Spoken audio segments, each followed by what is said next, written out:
જોવા માટે સબસ્ક્રાઇબ કરો અમારી ચેનલ મુદ્રાલેખ ડિજિટલ એજ્યુકેશન। નમસ્કાર વિદ્યાર્થી મિત્રો, મુદ્રાલેખ ડિજિટલ એજ્યુકેશનમાં આપનું હાર્દિક સ્વાગત છે। મિત્રો, આપણે ધોરણ 11 વિષય બીએમાં પ્રકરણ નંબર 8 ધંધાકીય મૂડીના પ્રાપ્તિ સ્થાનોમાં અભ્યાસ કરી રહ્યા છીએ। તો આપણે આગળના વિડીયોની અંદર માલિકીના ભંડોળ તરીકે જાળવી રાખેલ નફાનો મર્યાદા અને એના ફાયદાઓ જોયા। તો હવે આપણે ધંધાકીય મૂડીના ભંડોળને બે ભાગમાં વિભાજિત કરવામાં આવે, માલિકીના ભંડોળ, ઉછીના ભંડોળ। તો આ ડિબેન્ચરનો આપણે અહીંયા અભ્યાસ કરવાના છીએ। ડિબેન્ચર એ ઉછીના ભંડોળનો એક પ્રકાર છે। હવે જેટલા આપણે પ્રાપ્તિ સ્થાનો ભણીશું એ બધા ઉછીના ભંડોળના। તો ડિબેન્ચરનો ખ્યાલ સમજાવી ડિબેન્ચરની લાક્ષણિકતાઓ એટલે કે એના લક્ષણો આપણે જોઈશું। તો પહેલાં ડિબેન્ચર એટલે શું?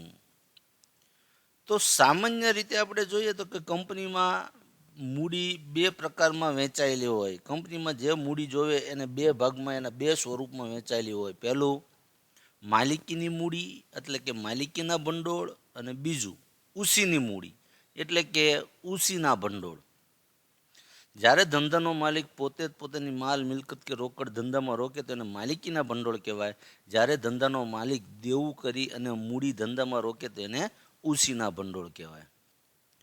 તો માલિકીની મૂડીમાં જેટલું મહત્ત્વ શેર મૂડીનું છે એટલું જ મહત્ત્વ ઉછીની મૂડીની અંદર ડિબેન્ચરનું છે। એચક્યુ પૂછાય પરીક્ષામાં। ડિબેન્ચર એ કંપનીનું એક પ્રકારનું દેવું છે, એટલે એને ગુજરાતીમાં ઋણપત્ર તરીકે પણ ઓળખવામાં આવે છે। કંપની નફો કરે કે કંપનીને ખોટ જાય અથવા તો ઓછો નફો થાય તો પણ ડિબેન્ચર ઉપર નક્કી કરેલા દરે વ્યાજ ચૂકવવું પડે। જ્યારે શેર ઉપર નફો થાય તો ડિવિડન્ડ મળે। આથી ડિબેન્ચર હોલ્ડરો એ કંપનીના લેણદારો ગણાય, કારણ કે એ કંપનીને વ્યાજે નાણાં આપે છે। ડિબેન્ચર ઉપર નિશ્ચિત એટલે કે નક્કી કરેલા દરે વ્યાજ મળતું હોવાથી આ વ્યાજ નિયમિત અને નિશ્ચિત આવક મેળવવા માંગતા જે રોકાણકારો છે કે જે વર્ગ છે, આવા નિશ્ચિત અને નિયમિત આવક મેળવવા માંગતા વર્ગ કંપનીઓના ડિબેન્ચરની અંદર રોકાણ કરતા હોય છે। ડિબેન્ચર એ કંપનીની લાંબા ગાળાની મૂડી છે, એટલે કે કંપનીને જ્યારે કાયમી મિલકતોમાં એટલે કે જમીન, મકાન, યંત્ર, ફર્નિચર આવી કાયમી મિલકતોમાં મૂડી રોકવાની હોય ત્યારે કંપનીઓ ડિબેન્ચર બહાર પાડી અને નાણાં એકત્ર કરતી હોય છે। ડિબેન્ચર બહાર પડતી વખતે ડિબેન્ચર હોલ્ડરોના હિતોનું રક્ષણ થાય એટલા માટે ડિબેન્ચર ટ્રસ્ટની નિમણૂક કરવામાં આવે છે। કારણ કે ડિબેન્ચર એ કંપનીનું દેવું છે અને ડિબેન્ચરમાં નાણાં રોકનાર લોકોના હિતોનું રક્ષણ થાય, કંપની એની સાથે ફ્રોડ ન કરે એટલા માટે આવા ડિબેન્ચર હોલ્ડરોનું રક્ષણ કરવા માટે એક ડિબેન્ચર ટ્રસ્ટની નિમણૂક કરવામાં આવે છે। એક એવી ટ્રસ્ટીઓની એક બોડી બનાવવામાં આવે છે। ડિબેન્ચર હોલ્ડરોના હિતોનું રક્ષણ આ ટ્રસ્ટ તેમના ડીડ એટલે કે આ ટ્રસ્ટ દ્વારા જે કરાર કરવામાં આવ્યો હોય એ કરાર અનુસાર દરેક ડિબેન્ચર હોલ્ડરોના હિતનું રક્ષણ કરે। પણ આમાં ટ્રસ્ટીઓ મોટા ભાગે કોણ હોય તો કે મોટી રકમના ડિબેન્ચર ખરીદનારા ડિબેન્ચર ધારકો એ આવા ડિબેન્ચર ટ્રસ્ટની અંદર ટ્રસ્ટી તરીકે કે સંચાલક મંડળ તરીકે કામ કરતા હોય છે। સામાન્ય અર્થમાં ડિબેન્ચર એટલે હું આપણે એનો અર્થ જોઈએ તો કંપનીના શેરની જેમ જ કંપની પોતાની કુલ મૂડીમાંથી ઉછીની મૂડીને જાહેર જનતા માટે બહાર પાડે અને બદલામાં નિશ્ચિત વળતર ચૂકવવામાં આવે તો તેને ડિબેન્ચર, એને ગુજરાતીમાં ઋણપત્ર કહેવાય। જેમ શેર માલિકીની મૂડી મોટી રકમની હોય ત્યારે આને એક સરખા નાના નાના ભાગમાં વિભાજિત કરી દેવામાં આવે. એમ ઉછીની મૂડી જ્યારે મોટી રકમની હોય ત્યારે આ ઉછીની મૂડીના ઘણા પ્રાપ્તિ સ્થાનો છે. એમાંનું એક પ્રાપ્તિ સ્થાન કયું છે? ડિબેન્ચર. તો ઉછીની મૂડી તો શેરની જેમ જ ડિબેન્ચરની ઉછીની મૂડીને એક સરખા નાના નાના ભાગમાં વિભાજિત કરવામાં આવે. આ વિભાજિત કરેલા પ્રત્યેક ભાગને ડિબેન્ચર કહેવાય. આ એનો બીજો સરળ અર્થ. અને આ ડિબેન્ચરના બદલામાં નિશ્ચિત વળતર એટલે કે વ્યાજ ચૂકવવામાં આવે છે. હવે આના લક્ષણો જોઈએ તો ડિબેન્ચર ધારકો એ કંપનીના લેણદારો છે. ડિબેન્ચર એ કંપનીનું શું છે? દેવું. એટલે કે કંપનીએ આવા ડિબેન્ચર ધારકો પાસેથી નાણાં વ્યાજે લીધા છે એટલે કંપનીનું દેવું હોવાથી ડિબેન્ચર ધારકો એ કંપનીના લેણદાર તરીકે ઓળખાય છે, કારણ કે એ વ્યાજે નાણાં આપ્યા છે.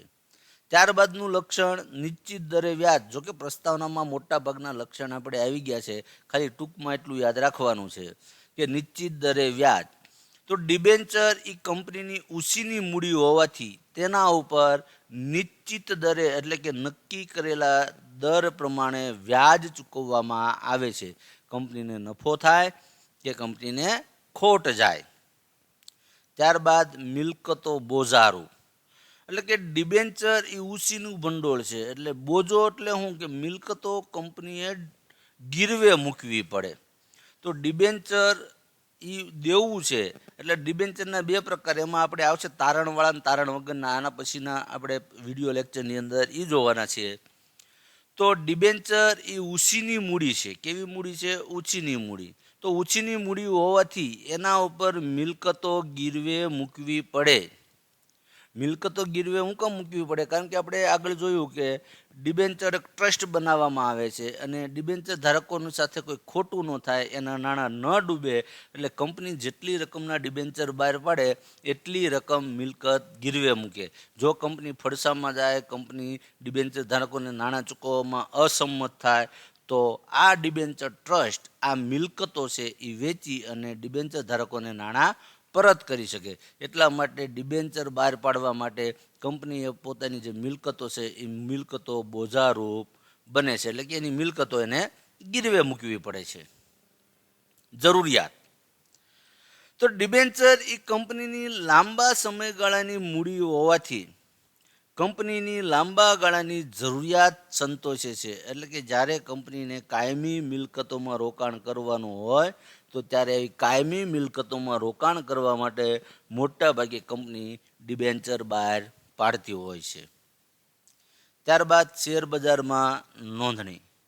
તો જેવી જ રીતે શેરની માન્ય શેર બજારમાં નોંધણી કરવામાં આવે છે એવી જ રીતે ડિબેન્ચરની પણ માન્ય શેર બજારમાં નોંધણી કરાવી હોય તો કરાવી શકે.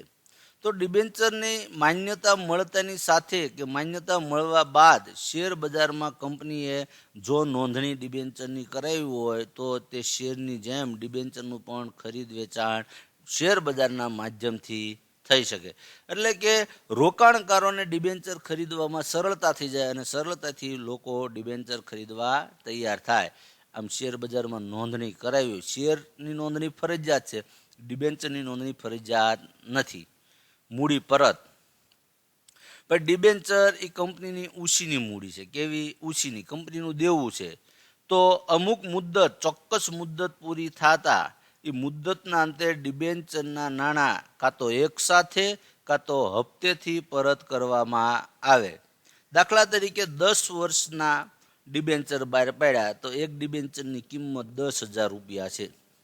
પાકતી મુદ્દતે એ ડિબેન્ચરમાં 15,000 રૂપિયા પરત કરવાના છે. તો 10 વર્ષે પણ કંપની એક સાથે પૈસા પરત કરી શકે, અથવા તો 5-5 વર્ષે પણ પરત કરી શકે, અથવા તો છેલ્લા 2 વર્ષે પણ પરત કરી શકે, પણ 10 વર્ષ પછીના સમયમાં કરી શકે નહીં. તો આમ એક સાથે પણ નાણાં પરત કરી શકાય છે અને હપ્તા દ્વારા પણ નાણાં પરત કરી શકાય. ત્યારબાદ આવે છે પ્રથમ પસંદગી. તો ભાઈ ડિબેન્ચર એ કંપનીનું દેવું હોવાથી કંપનીના હોલ્ડરોને સૌથી પહેલાં વ્યાજ મળે. એટલે કે ડિબેન્ચર ધારકો છે, આ ડિબેન્ચર હોલ્ડરોને સૌ પ્રથમ કંપની વ્યાજ ચૂકવે. જો અહીંયા તમને ઉદાહરણમાં બતાવી છે, લોન છે, બોન્ડ છે અને એવી રીતે આ ડિબેન્ચર છે.